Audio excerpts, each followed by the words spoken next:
Hello, mami! For today's video, samahan nyo naman ako magdikit ng mga name tags dito sa mga gamit ni Kuya Janjan dahil nga nakuha na namin yung books at notebooks niya. At ito nga mga mi, nagprint na nga ako ulit ng mga sticker paper pagkatapos kinat ko na rin agad para nga idikit na lang mamaya isa-isa. At ito nga sa notebooks niya mga mi, sticker na nga lang din yung inilagay ko para nga mas maganda at mas organized tignan. Kasi sayang naman yung ganda ng notebook pagkatapos ang pangit ng sulat, diba? Charis.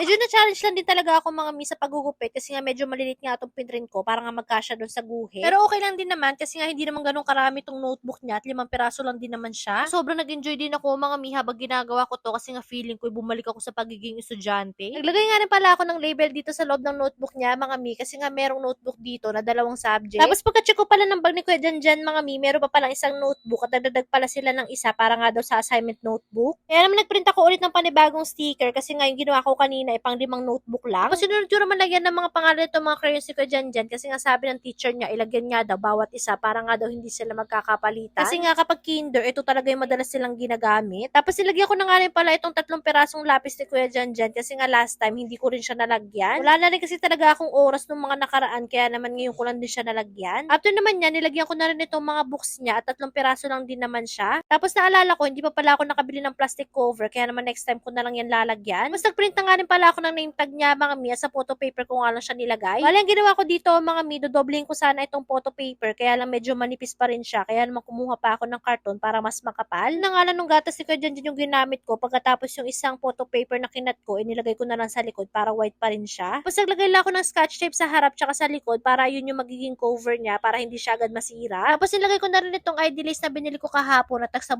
piso. After ko naman dito mga mi, nag-asikaso na rin ako at tinatid ko na rin agad si Kuya Janjan. Yung pagkahatid ko nga mga mi, dumiretso nga ako dito sa paggawaan ng mga motor kasi nga ayaw na mag-start. Yun naman pala, ipalitin na pala itong battery namin kasi nga almost 5 years na rin siya. At grabe, anong mga oras nga nito mga mi, talaga namang kasagsagan ng init at 2 shop pa nga yung pinuntahan ko bago nga ako nakahanap ng battery. Pwede pa naman sanang hindi to palitan ng battery kasi nga meron naman siyang kickstart kaya lang nahihirapan ako kasi nga mabigat nga tong motor ni Daddy JR. Kaya naman kanina sa school, nagpasulo lang ako kay Kuya Guard para nga lang mapastart to kasi nga hindi ko talaga siya kayang buhatin. At pagka uwi ko naman mga mi, nagluto na rin ako ng pananghalian namin para mamaya pag sundo ko kay Kuya Janjan ay meron na kaming pagkain. Bali kalabasa nga pala itong lulutuin ko mga mi at ginisa ko na nga itong giniling pagkatapos sinama ko na rin itong sibuyas at bawang. Tapos sinunod ko na rin itong mga gulay at naglagay lang din ako ng carrots kasi nga paborito ni Baby Jella yan. Bali ginisa ko nga rin pala yung gulay mga mi ng very light lang pagkatapos naglagay naman ako ng isang basong tubig para pang sabaw. At nung pagkakulo naman niya, naglagay naman ako ng kalahating beef cubes pagkatapos ng konting seasoning para pandagdag panlasa. Sinunod ko na rin itong malunggay at buti na nga lang at meron kaming tanim dito kaya naman hindi ko na kailangan mangapit bahay. Charis. After 2 minutes nga mga mi, etong at luto na rin yung aming food for today's video. After ko naman magluto mga mi, pinaliguan ko lang din si Baby Jella pagkatapos dumiretso na rin ako dito sa school at buti na nga lang at uwian na rin nila. Kaya naman hindi na ako nag-antay ng matagal kaya lang ito si Kuya Janjan rin nakiusap sa akin na kung pwede daw maglaro daw sila na saglit. Kaya naman ayan, pinagbigyan ko lang din muna siya kasi nga mamaya wala na naman siyang kalaro pagdating sa bahay. At pabor din sa akin kasi nga para makapagpahinga din ako ng kaunti kasi nga hindi pala talaga biro magkaroon ng estudyante kasi nga grabe ang pagod ko for today's video. Kaya naman hanggang dito na lang muna mga mi. So, yun lang. Salamat. God bless!